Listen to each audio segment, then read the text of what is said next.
Hello नमस्कार वणक्कम study with Sudhir में आपका स्वागत है। Julius Caesar act one scene one का वीडियो मैं उम्मीद करता हूं कि आपने ऑलरेडी देख लिया होगा।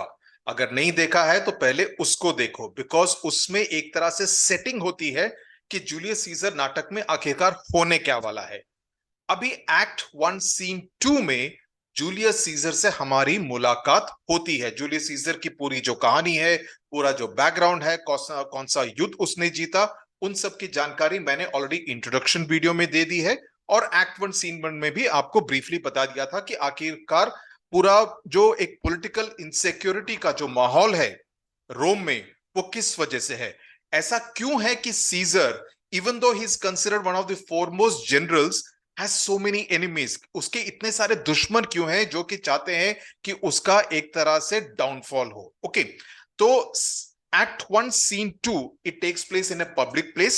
और जैसे ही शुरुआत होती है, काफी सारे पात्रों की बात होती है, उनसे आपका इंट्रोडक्शन होता है कि कौन कौन है जो कि इस पर्टिकुलर सीन में है। तो एक तरह से भीड़ का सीन है, ये काफी लंबा सीन है, तो इसको हम चार भागों में करेंगे। ओके, ताकि एक तरह से दिमाग दिमाग पर ज्यादा जोर ना पड़े, and slowly you can understand what this entire Shakespearean play is all about.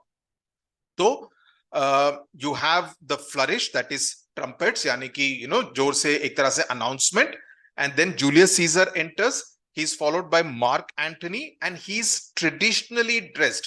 वो एक तरह की, जिस तरह की वेशभूषा मार्क एंटनी ने पहनी हुई है फॉर द कोर्स, का मतलब है जो, क्योंकि वो भागने वाला है, दौड़ में भाग लेने वाला है, उसके लिए appropriately he is dressed. Okay, then there is Calpurnia, जो कि जूलियस सीजर की पत्नी है। Okay, then there is Portia, जो कि ब्रूटस की पत्नी है। Then there is Brutus himself. Brutus से हमारी मुलाकात अभी तक नहीं हुई, लेकिन जूलियस सीजर के सबसे प्रमुख पात्रों में से एक है Brutus. Then there is another person called Decius Brutus. Brutus और डीसीएस ब्रूटस दो अलग अलग हैं। ओके, तो आप कंफ्यूज ना हो। Okay, then there is Cassius, then and Casca. Okay, Cassius एक तरह से इस नाटक का अमरीश पुरी है, इस नाटक का मेन विलन है कैसियस। ओके, और कास्का, एंड काफी भीड़ हुई है। उसमें से एक आदमी है जिसको कि सूदसेयर कहा गया है। सूदसेयर वो व्यक्ति है जो कि भविष्यवाणी करता है, ये बताता है कि आगे होगा क्या। Okay, so that is something which is predicted by the soothsayer. Caesar Calpurnia को बुलाता है, कैल्पुर्निया कैस्का बोलता है peace ho. So he is calling out. और दूसरी एक और बात मैं बता दूं, नाटक शुरू होने से पहले, दिस सीन शुरू होने से पहले, मार्क एंटनी और मार्क एंटोनियस दोनों एक ही व्यक्ति हैं। ओके, काफी सारे जो पुराने एडिशंस में मार्क एंटोनियस लिखा गया होगा, लेकिन वो और एंटनी एक ही व्यक्ति हैं, तो आप कंफ्यूज ना हो। Okay, so Caesar is asking Calpurnia. Okay, Caesar Calpurnia को बोलता है कि तुम सीधे एंटोनियस के, जब वो भाग रहा हो उसी दौड़ के बीच में रहो। ओके, जब वो दौड़ रहा हो तब बीच में रहो। And then he calls out to Antony, and then he says forget not in your speed. Okay, कि जब तुम भाग रहे होगे एंटनी, तुम कैलिफोर्निया को छूना। Okay, that you need to touch California, for our elders say the barren untouched in this holy chase. और होली चेस क्यों है? क्योंकि ये पर्टिकुलर फेस्टिवल मनाया जा रहा है, लुपरकेलिया रेस। जो Lupercalia is the name of the race, okay, which is being run.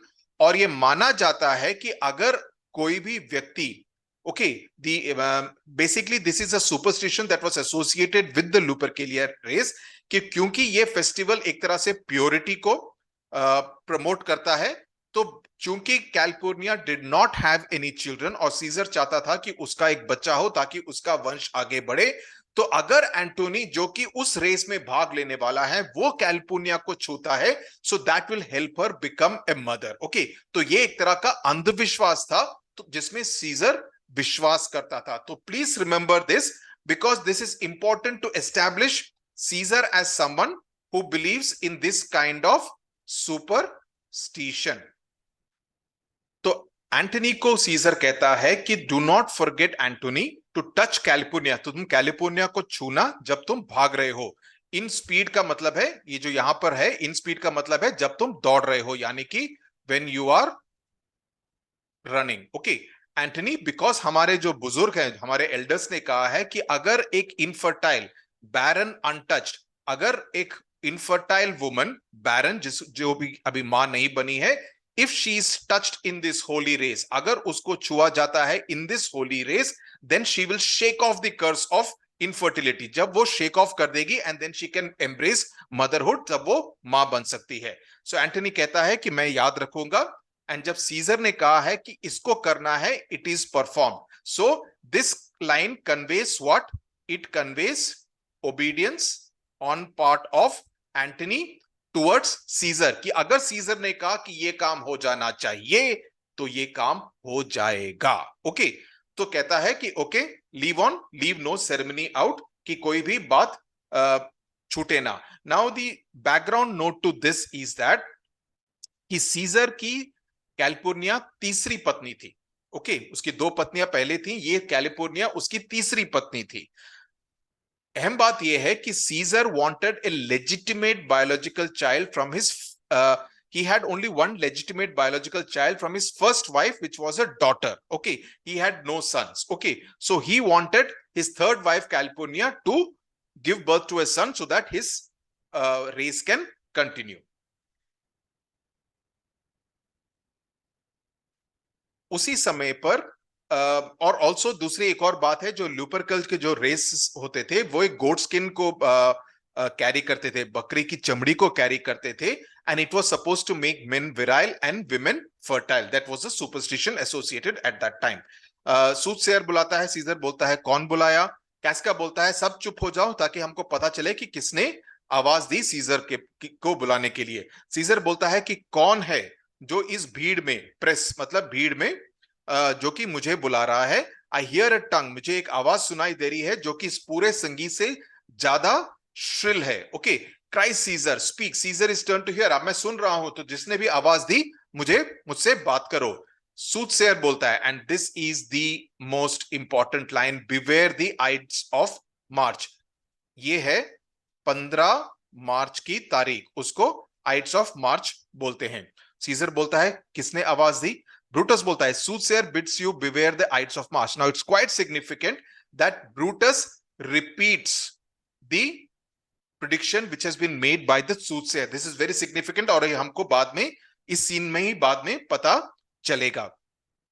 Scissor बोलता है जिसने भी बोला उसको सामने लेकर आओ, set him before me, let me see his face. Cassius बोलता है थ्रॉन्ग मतलब क्राउड, जितनी भी भीड़ है उसमें से उसको बाहर लेके आओ।